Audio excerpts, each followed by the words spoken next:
Hi everybody. Today's video is about sociopaths, sociopathy. A lot of us, most of us know a lot about cluster B disorders: narcissistic, histrionic, borderline, and antisocial. We may not know much about sociopaths or sociopathy. Antisocial personality disorder is where sociopaths fall in the DSM.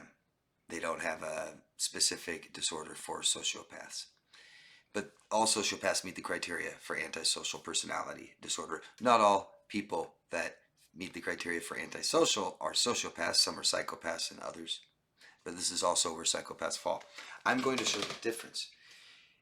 I get most of my questions are about, I'm talking about manipulation and abuse and neglect and exploitation and emotional trauma. Most of my questions are directed directly at personality disorders. And you guys want to know what mental illness the people have in your life that have done this to you. And I understand that. It's good to understand our experiences. Sometimes we need labels, stuff like this, to help understand and explain it, to alleviate shame, guilt, things like this, doubt. So I hope this video does this for you today. So we all know these disorders, like I said, but within antisocial, sociopathy stands apart from the rest, and I'm going to show you how. I've known them very well. I've lived with one for 10 years. I've been friends with them. I've thought I've loved one. I've studied the DSM for many years, and I've coached many victims of sociopaths. They are rare. Let me start with that. They're rare. And once you know one, you never unsee it. It's who they are, period. So, some core traits of the other three disorders that we know, of BPD, NPD, HPD. The fear of abandonment and emotional dysregulation is the core of borderline personality disorder. Fear of abandonment, emotional dysregulation. You're not going to see a fear of abandonment in sociopaths. They might have one significant other that they value and they will protect as like a object, but they'll walk away from anything and anyone anytime they need to. Never look back. Now, they do have emotional problems. They have a wider range of emotions than people think. I'll get to that. Now, narcissistic personality disorder, core ruled by grandiosity, entitlement, fragile ego. The sociopaths, definitely entitled. Not all are grandiose. Some are extreme grandiose. Some are not that grandiose, almost like a overt, covert narcissist in grandiosity. But most of them do not have a fragile ego. They don't fall apart. They don't implode. They don't collapse. Their ego won't collapse. They don't care in the end. HPD, histrionic personality disorder, core, center of attention, validation as survival. They don't need to be center of attention. Selectively, maybe sometimes. But they don't need your validation. Don't need it. Don't care. Now, when you get into psychopath versus sociopath, the psychopath is born. The sociopath is made. Very, very important. When you get into the personality disorder, you're talking about behavioral traits. That's it. But the way the brain works is much different. The psychopath is born with no empathy, cognitive dysfunctioning, a limited range of emotion, less consciousness, where the sociopath is made, born from trauma, massive trauma. They still have a wide range of emotion. They may be more conscious than a psychopath.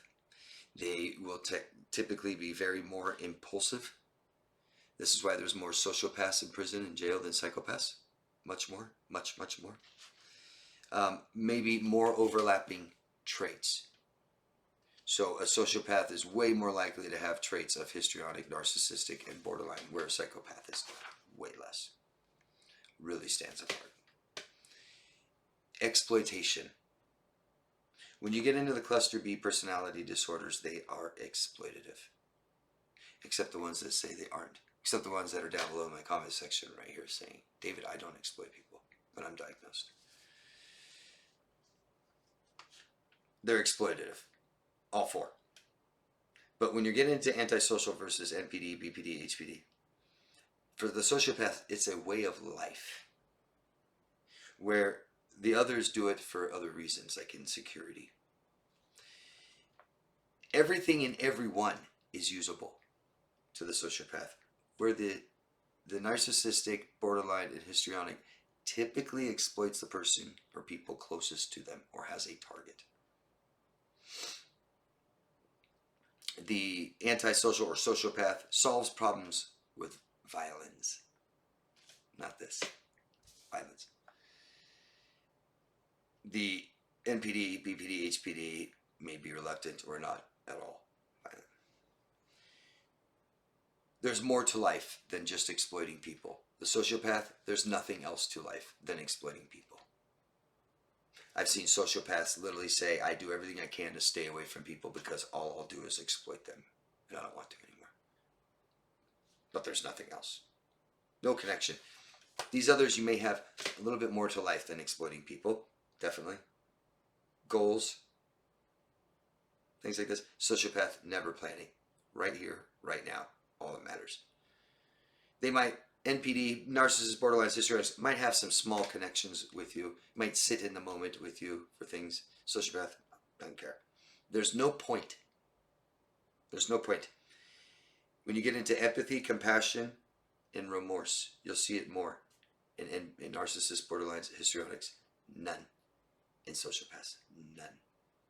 And that might be a deciding factor for you guys. You say, oh God, they're more than just a borderline. Emotions and anxiety. Sociopaths feel more emotion than people think. Okay, it's more, it's like us. They can panic, they can have anxiety and cry. Very typical. Most sociopaths can be diagnosed with anxiety disorders. Interesting, huh? Did you guys know that? But these emotions are short-lived, rarely tied to guilt or remorse. See that?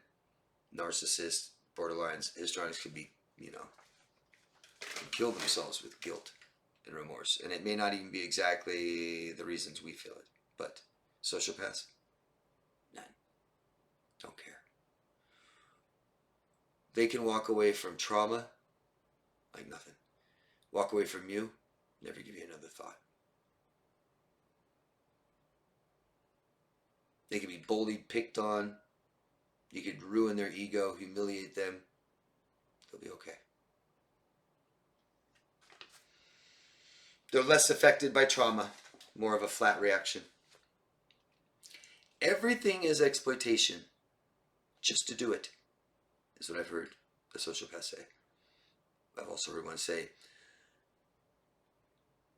there's no point in interactions with human beings unless I want what they have. And that's all they do. Sociopath interacts with you, they want something you have. You have something in your hand, and they're sticking around, they probably want that. They don't need it. They may not even really want the thing. They just want to take it from you. Zero loyalty.